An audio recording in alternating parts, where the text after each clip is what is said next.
Greetings, Mega Man fans, and welcome back to the Mega Man Dr. Wily's Final Attack LPA.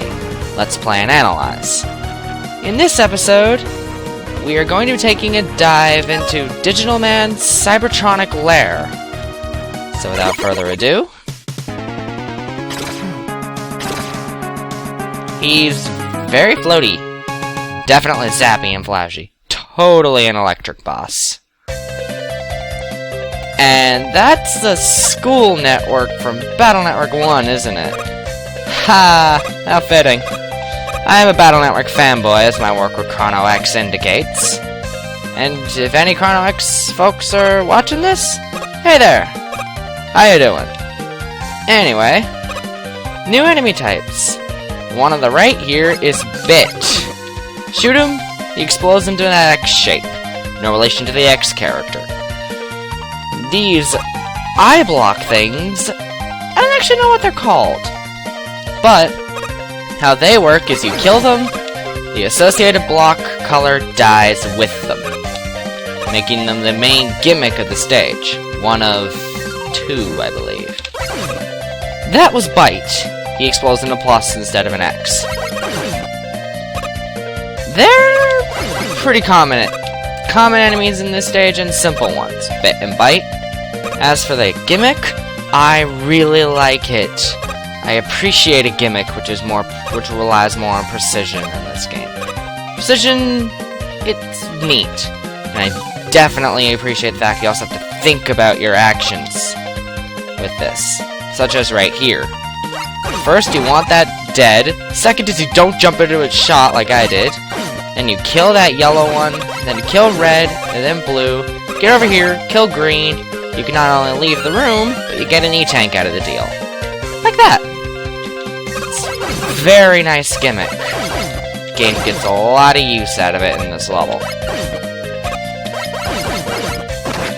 And I wasn't paying attention. That was my fault. And down here we have Rammy.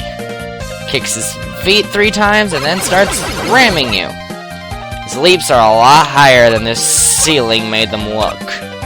For that matter, what is he doing here? He's a ram. How does that fit in? Never mind. That's a literal firewall. Don't touch it. You will die if you do. Like, mercy invincibility or no. And those were cyber panels. They come together and they fly into your face. No point on here. They are their own independent entities. One thing I suppose I should mention, you might notice the quality of the video has improved a little. I actually took the time to experiment with my OBS settings a little. So, hopefully it's a bit improved. And this room is easily the hardest one to get out of unscathed, at least in this stage. Might be some kind of trick to it, but I've not figured it out yet. And that is an electroid. Makes that little spread shot whenever it stops, but otherwise it keeps moving in a sine wave. And Rammy is Rammy.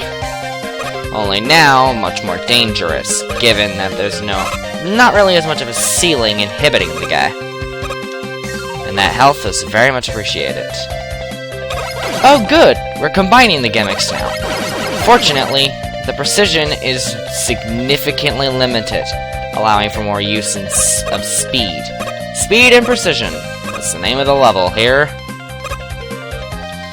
Brief breather, and then right back into the thick of things. You could get that extra life if you want it, but in my opinion, it's too risky. Particularly since I'm playing with infinite lives anyway, so I don't really care.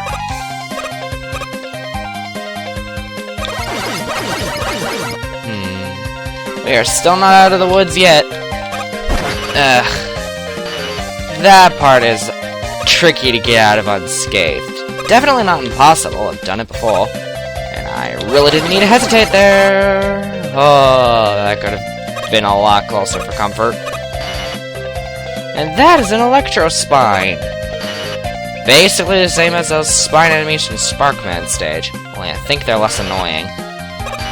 And I'm kind of surprised that they took so long to crop up, but not disappointed or anything like that. Such a simple enemy concept that they work this late in the level. And here we have the obligatory spike trap, because no Mega Man game is complete without it. Of course, I say that knowing full well there are in fact several that were totally complete without that. Oh well. I've definitely played through worse spike drops than that. That one was pretty tame. And we're through the level. Very fast one, given that mixture of speed and precision to it. But I like it. The theme of the level, the enemy behaviors, the enemies themselves, all of it gels and meshes together incredibly well. The computer theming of this level is very, very evident. Kudos. Definitely have to give you kudos there. And again, all the levels have been amazing. The intro stage was a stellar tutorial. Spearman was a great example of a level about timing and placement. Copus Man was all about your reflexes and your ability to pay attention. And now, speed and precision for Digital Man. Especially even in the boss fight, or if you have no speed, then chances are, well, you have no precision, then the speed of this fight is going to take a hit. Because Digital Man, sure he takes double damage, but he doesn't spend a lot of time vulnerable. His two attacks, if he appears on the left or the right, then he will fire off those bouncing electric orbs and then swoop down at you, occasionally even swooping twice.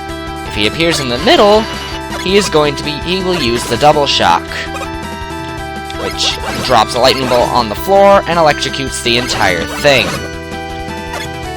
He's a very simple boss fight, as are most of the bosses in this game, really. And, oh my word, I just killed him without taking any damage. Woo! Skills! I have them! Legitimately. Anyway, as an accomplishment for defeating Digital Man and his cybernetic lair, we receive his master weapon, the Double Shock. However, it's not a ridiculously overpowered version of Cloud Man's weapon from Mega Man 7. Rather, well, wrong way. Rather, it's Electric Shock from Mega Man 5 for the Game Boy. Only, you can move during it, which that might have been the case with Electric Shock itself, and you hit both sides. Not a bad weapon, if I do say. You could deal multiple hits with it, and works very well for killing basically anything you can reach with it. However, besides its low range, it only has 9 uses, meaning you are not going to get a lot of use out of it. Personally, I would use other weapons before this one, and save it for a boss that's weak to it. However, it's definitely not a bad weapon. Out of all the melee weapons I've seen, I think it's one of the most powerful and most viable. Melee and Mega Man don't often go well together, I find. Anyway, on that note, I think we've been at this long enough. I hope you enjoyed the video, and I shall see you in the next one, where we take on a boss of completely the opposite element of Digital Man and his stage. Until then, goodbye!